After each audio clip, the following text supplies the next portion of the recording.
अच्छा, तो अब हम लोग रूल्स हमने समझ लिए। रूल्स कौन कौन से अवेलेबल हैं, क्या उनके काम है, वो देख लिया। अब ज़रा एक प्रैक्टिकल स्ट्रेटजी की तरफ चलते हैं। और मैं एक अपनी कैंपेन दिखाता हूँ कि जिसके ऊपर स्ट्रेटजी मैंने इंप्लीमेंट की है। तो जो बातें अभी मैं बताऊंगा वो मैंने खुद किया हुआ है, तो उसके रिजल्ट मेरे सामने है। तो उसकी वो जब सामने होगा आपके, तो बहुत अच्छे तरीके से चीज़ें समझ जाएंगे अब आप।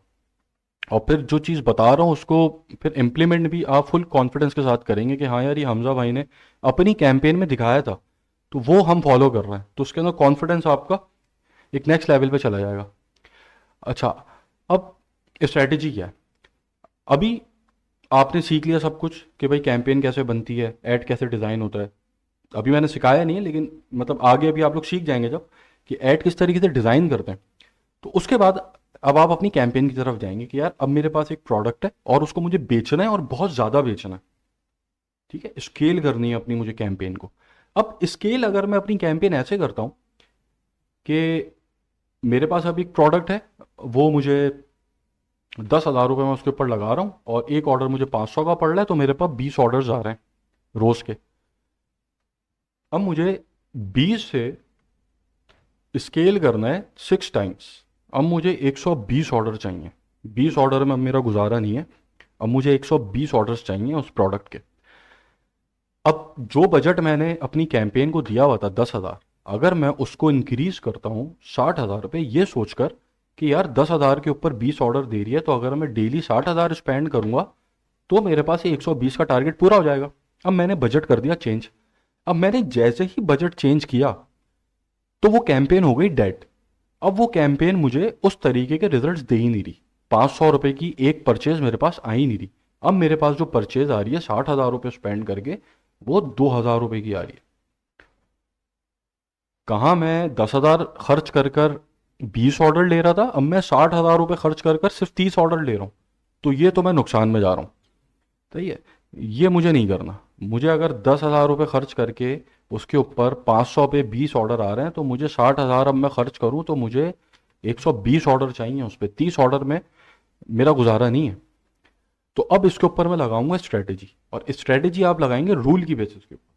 अच्छा, इस स्ट्रेटेजी की बेसिस क्या है। बेसिस ये है कि अगर मैं खुद बजट इंक्रीज करता हूँ मैनुअली जाके, तो मेरी कैंपेन डेड होने के चांसेस बहुत ज़्यादा हो जाते हैं। जैसे मैंने पिछली वीडियो में बताया था कि मेरी कैंपेन की परफॉर्मेंस बिल्कुल बिगड़ जाती है अगर मैं 6 गुना बजट एक साथ बढ़ा रहा हूँ। कहाँ 10,000 और कहाँ 60,000।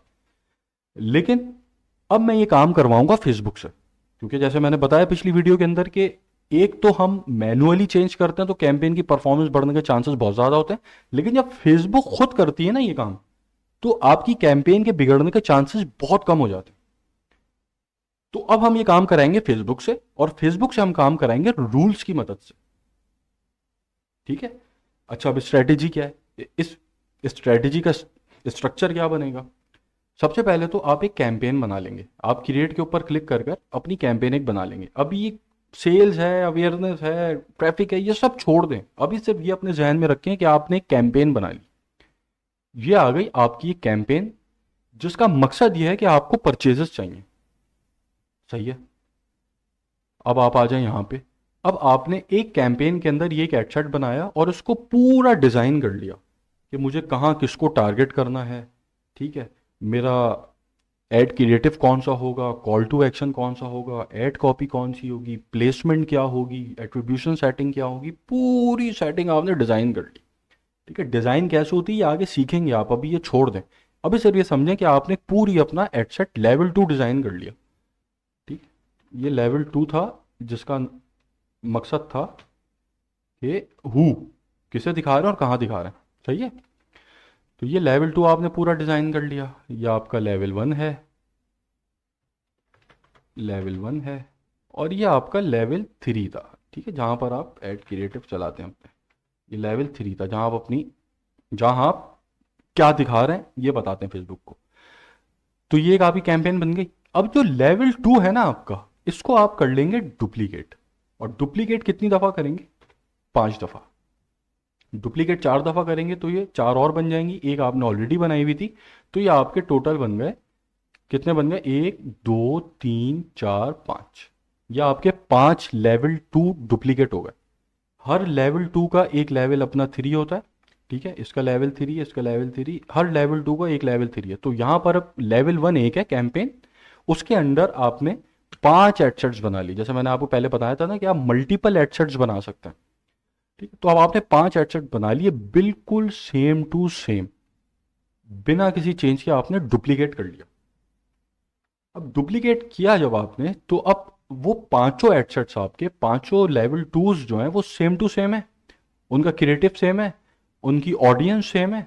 ये आ गई उनकी ऑडियंस। अब क्या होगा कि जब आप ऐड अपना रन करेंगे तो ये ये भी इस ऑडियंस के पास जाएगा, लेवल 2 का ये वाला एडसेट भी इसी ऑडियंस के पास जाएगा। ये भी फॉर एग्जांपल आप टारगेट कर रहे हैं बेल्ट्स को, कि भाई वो लोग कि जिनका बेल्ट में इंटरेस्ट है उनको मेरा ऐड दिखे, तो ऑडियंस सेम हो गई। तो ये भी ऑडियंस सेम हो गई, ये भी ऑडियंस सेम हो गई।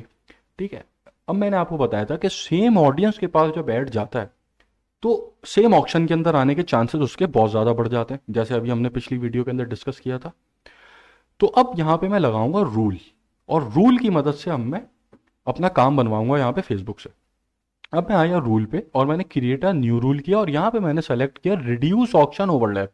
क्यों? क्योंकि मुझे पता है कि जब हर चीज़ मैंने सेम रखी है, मेरी ऑडियंस सेम है, मेरा क्रिएटिव सेम है, पूरे ऐड का सेटअप सेम है, मेरा जो लेवल 1 है वो सेम है, तो मुझे पता है कि अब मुझे यहाँ पर ऑक्शन लैप होने के चांसेस हैं। तो एक मैंने रूल लगा दिया ऑक्शन ओवरलैप का। ठीक है, इसको मैं नेक्स्ट करके जो एक्शन सेलेक्ट करूंगा वो turn off overlapping ad set and increase budget of remaining ad set, इसको सेलेक्ट करूंगा कि फेसबुक खुद ही उस एडसेट को कि जो ऑक्शन ओवरलैप में आ गया है उसको ऑफ करे और बजट को रीडिस्ट्रीब्यूट कर दे बाकी के एडसेट्स के अंदर। ठीक है, उसके बाद मैं अब दूसरा रूल लगाऊंगा, क्योंकि अब मुझे पता है यहाँ पे ऑक्शन ओवरलैप हुआ है, तो अब यहाँ पे ऑडियंस फ्रेगमेंटेशन के चांसेस भी हैं। क्यों? क्योंकि सेम ही ऑडियंस के पास ये सारे एडसेट्स जाएंगे। तो यहाँ मैंने लगा दिया ऑडियंस फ्रेगमेंटेशन का भी रूल। इसके ऊपर भी मैंने combine ad sets, audiences and budgets automatically. ठीक है, अब यहाँ पे जो 2 रूल मैंने इंप्लीमेंट किए हैं, इसमें से जो सबसे फ्रीक्वेंटली रूल रन होगा वो ऑक्शन ओवरलैप होगा, क्योंकि पहले ऑक्शन होता है उसके बाद ही ऑडियंस की बारी आती है ना। तो ऑक्शन के अंदर ही आपका काम बन जाएगा, वरना ऑक्शन में नहीं बना तो आपका ऑडियंस सेगमेंटेशन का जो दूसरा रूल लगा है उसके अंदर काम बन जाएगा। अब काम सेम ही बनेगा दोनों में। काम क्या बनेगा?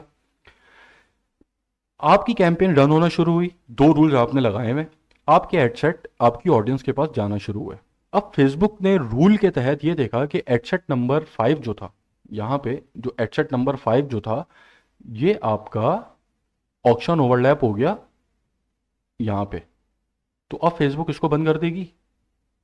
ठीक है, अब फॉर एग्जाम्पल आपने हर एडसेट का एक बजट दिया हुआ है, 10,000 इसका दिया हुआ है, 10,000 इसका दिया हुआ है, 10 10 10 10, टोटल 60,000 रुपये का बजट आपने दिया हुआ है। गोल क्या है? गोल ये है कि अभी मेरे पास अगर 10,000 रुपये खर्च करके 500 की परचेज आ रही है, तो मुझे 60,000 खर्च करके भी 500 की ही परचेज आए या इसके आसपास आए।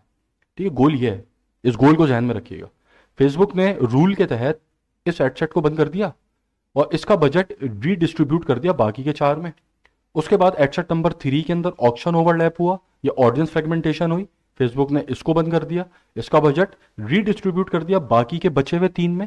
तो अभी जब ये 10-10 हज़ार के ऊपर 6 एडसेट चल रहे थे, यहाँ पे मैंने जो है ये 5 है शायद, 5 सही है, आप इसको 50 कर लें फिर 5 जगह।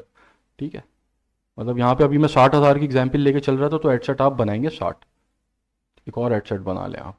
ठीक है, ये भी एक एडसेट है। तो फेसबुक ने ये भी बंद कर दिया। और फेसबुक ने ये भी बंद किया, तो इन 3 एडसेट्स का जो बजट था वो रीडिस्ट्रीब्यूट हो गया बाकी के 3 में।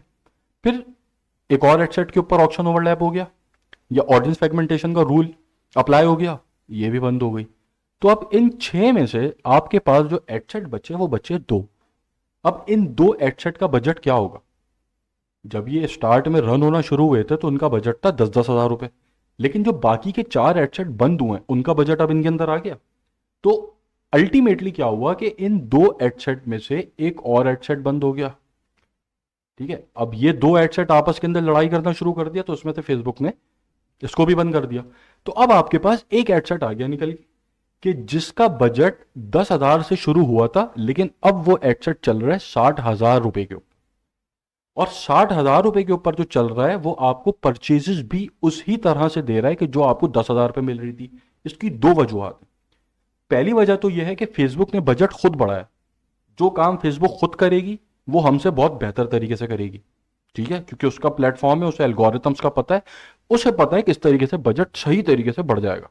उसने बढ़ा के बजट 10,000 से स्टार्ट हुई थी, अब ये पहुंच गई है 60,000 पर डे पे, 60K पर डे पे। तो ये हो गया नंबर वन, जो फेसबुक ने सही तरीके से परफेक्टली कर दिया, बजट बढ़ा दिया। नंबर टू क्या है, इन 6 में से ये बेस्ट एड सेट आपका जो ऑक्शन के अंदर बार बार विनर बन रहा था, उसका बजट इसने बढ़ाया 60,000। अब आप यहां ये सोचें कि ये कितना बड़ा काम आपका हो गया कि एक ऑक्शन के अंदर आपका एड बार बार बीट कर रहा है सबको। तो जब वो अपने एड्स को ही बीट कर रहा है कि जो उसकी तरह के हैं, तो सोचें जो आपका कंपटीशन है उसको ये कितने परफेक्टली बीट करता हुआ आगे निकलेगा।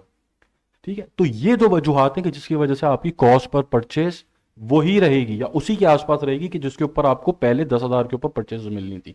यानी हमारे केस के अंदर आपको 10,000 रुपए के ऊपर 20 ऑर्डर मिल रहे थे 10,000 लगा के, अब आप 60,000 लगा रहे हैं उस पर, और 60,000 के हिसाब से 120 ऑर्डर के ऊपर आपकी कैंपेन पहुंची हुई है। और 120 ऑर्डर पे उस तरह पहुंची है कि इस कैंपेन की क्वालिटी, इस कैंपेन की बजट फेसबुक ने खुद हैंडल की है। क्वालिटी फेसबुक को पता है यार, ये टॉप परफॉर्मिंग है, हर हर ऑप्शन के अंदर बीट कर रही है ये। ठीक है, तो क्या उसका बजट फिर फेसबुक खुद बढ़ा रही है, तो उससे क्या हुआ कि परफेक्ट अंदाज के अंदर 10,000 से 60,000 पे स्केल कर गया। यही आप अगर मैनुअली करते कि आप जाकर कैंपेन को बंद करते और फिर जाके बजट बढ़ाते, ये काम नहीं होता आपका फिर उससे जो अभी होगा आपका। सही है, तो ये स्ट्रैटेजी है कि जिससे आप 10,000 रुपए से 60,000 पे स्केल कर सकते हैं, 60,000 से 1 लाख पे स्केल कर सकते हैं, 1 लाख से 2 लाख पे स्केल कर सकते हैं। टाइम देना पड़ेगा फिर आपको। ठीक है, जैसे जैसे ओवरलैपिंग चलती रहेगी आपका खुद ही ऑटोमेटेड वे के अंदर कैंपेन स्केल होती चली जाएगी। सही है, तो अब ये मैंने आपको स्ट्रैटेजी बता दी। अब ये स्ट्रैटेजी आप क्यों फॉलो करें, सवाल ये है। आपके सामने रिजल्ट्स होने चाहिए, जो मैं बात कह रहा हूं उसका प्रूव होना चाहिए, वो चीज़ आपको नज़र आनी चाहिए मेरे पास कि हमजा भाई आपने खुद भी क्या ये किया है, जो सिर्फ आप हमें ही बता रहे हैं ज्ञान के तौर पे। खुद किया आपने, ये मैंने खुद किया।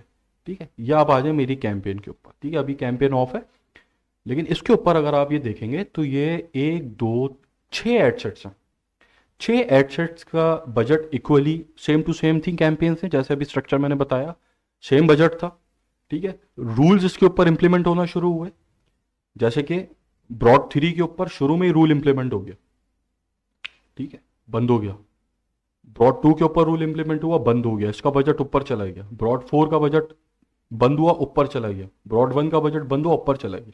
अब आप ये देखें कि इस कैंपेन ने 50 लाख रुपए स्पेंड किया, 50 लाख रुपए स्पेंड किया इस कैंपेन ने, और इसके ऊपर परचेजेस जो आई हैं वो 2,675 परचेजेस हैं। ठीक है, और ये एक ऐसी प्रोडक्ट है कि मतलब हाई टिकट प्रोडक्ट के अंदर आप इसको कंसिडर कर सकते हैं। तुच्छी प्रोडक्ट नहीं है ये, 1,000 1,500 वाली प्रोडक्ट नहीं है, ये एक अच्छी प्रोडक्ट है। ठीक है, और उसके ऊपर आप देखें ये कैंपेन 50 लाख पे स्केल की है, और इसी स्ट्रेटजी पे स्केल की है, जो स्ट्रेटजी मैंने आप लोगों के साथ यहाँ पे शेयर की है। ठीक है, कि एक एडसेट वो बंद होगा, उसका बजट ऊपर जाएगा, ऊपर जाएगा, ऊपर जाएगा, ऐसे कर करके आपकी जो एक सबसे बेस्ट है। अच्छा, अब यहाँ पर एक चीज़ और सीखने की है, ज़रूरी नहीं है कि आपका हर एडसेट ही बंद हो जाएगा। ठीक है, इस केस के अंदर, इस कैंपेन के केस के अंदर यहाँ पर सिर्फ 3 एडसेट बंद हुए, 3 तो शुरू में हो गए, 4th एडसेट बंद हुआ 1 लाख स्पेंड करके। ठीक है, 31 परचेजेस देकर। उसके बाद जो बाकी के 2 थे वो चलते रहे, इक्वली चलते रहे, वो ऑक्शन में नहीं है। अब ऑक्शन में कब आपका आ रहा है कब नहीं आ रहा, इसी के ऊपर मैंने कहा था कि आपको टाइम देना होता है कि कब कब ऑप्शन ऑक्शन के अंदर आपके एड्स आ रहे हैं एक दूसरे के साथ।